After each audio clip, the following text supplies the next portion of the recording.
அனைவருக்கும் வணக்கம்.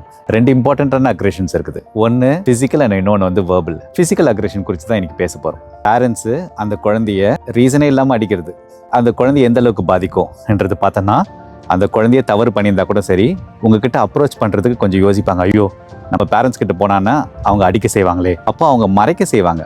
எல்லாத்துக்கும் அந்த அடின்ற ஒரு விஷயங்கள் முன் உதாரணமாக வரும். அந்த குழந்தைக்கு அடிக்கிறது நல்லதா? தயவு செய்து குழந்தைங்க மேலே கை வைக்காதீங்க.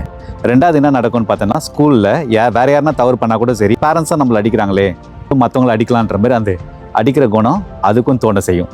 தேர்டு, பயம்ன்றது ஒன்று தான் இருக்கும். மோசம் மரியாதைன்ற ஒரு விஷயங்கள் குறைஞ்சிக்கினே வரும். அதுக்கு பேரண்ட்ஸ் நீங்கள் என்ன பண்ணணுன்றது பார்த்தோன்னா, தவறு அந்த குழந்தை பண்ணால் கூட சரி, அதை வந்து அதட்டுற மாதிரி பேசுங்களேன். ஒரு ஃபோர்மேஷன் இருக்கணும் உங்கள் ஸ்பீச்சில்.